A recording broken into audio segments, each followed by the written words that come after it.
Today, we are going to test your skill in reading math sentences.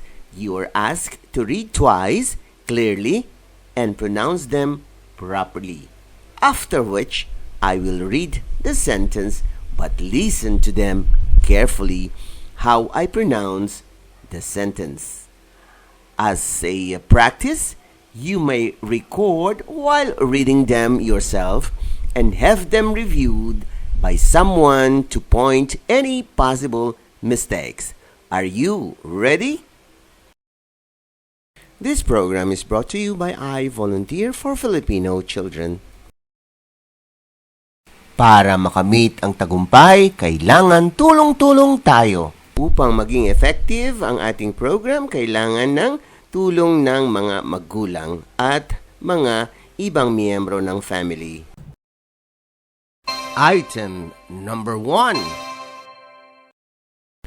Kindly read the sentence twice.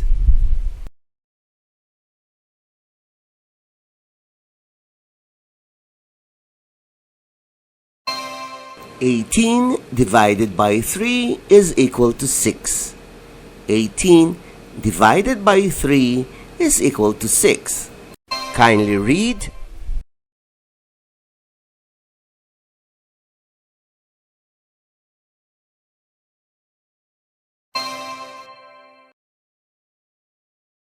Item number 2. Kindly read the sentence twice.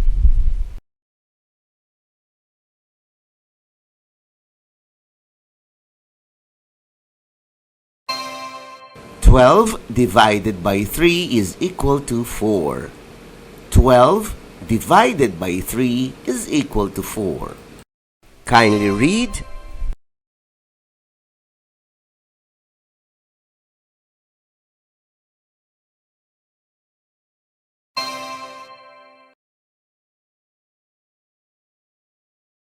Item number 3. Kindly read the sentence twice.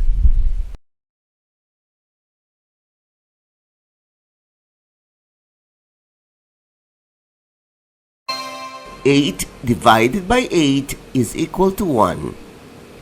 8 divided by 8 is equal to 1. Kindly read.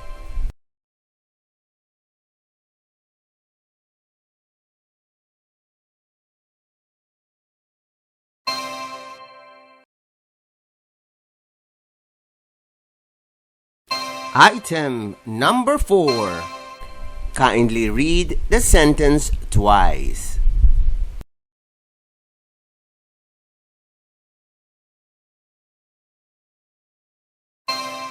"10 divided by 2 is equal to 5. 10 divided by 2 equals 5. Kindly read.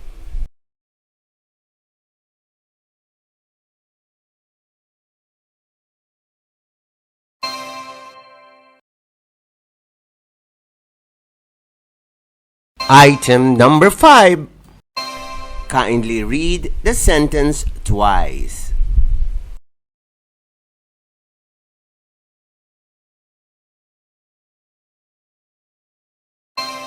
"14 divided by 2 is equal to 7. 14 divided by 2 equals 7. Kindly read.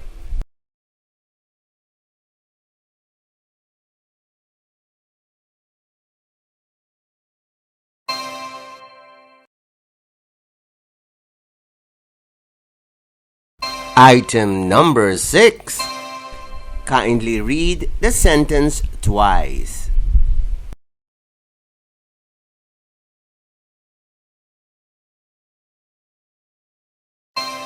"15 divided by 3 is equal to 5. 15 divided by 3 is equal to 5. Kindly read.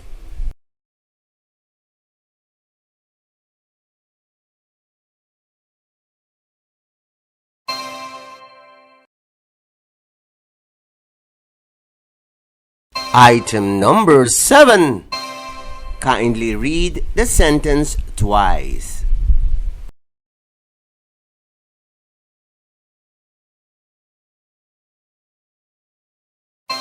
20 divided by 2 equals 10. 20 divided by 2 equals 10. Kindly read.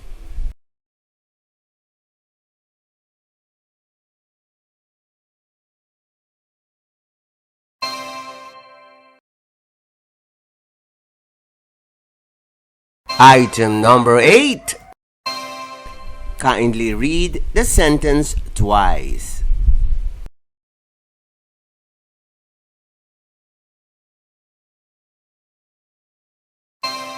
"20 divided by 4 equals 5. 20 divided by 4 is equal to 5. Kindly read.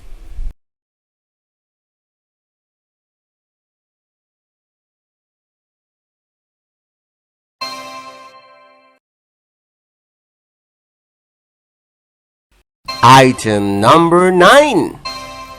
Kindly read the sentence twice.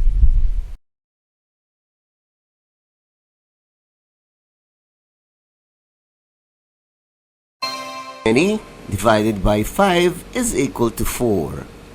20 divided by 5 is equal to 4.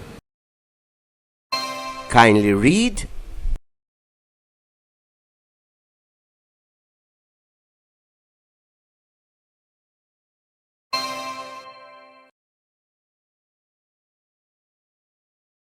Item number 10. Kindly read the sentence twice.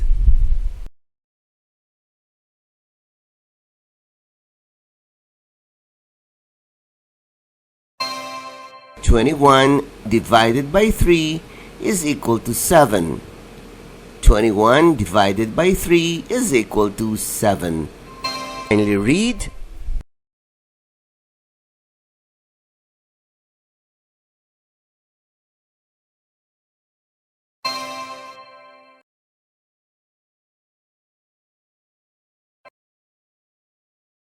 Congratulations, kids!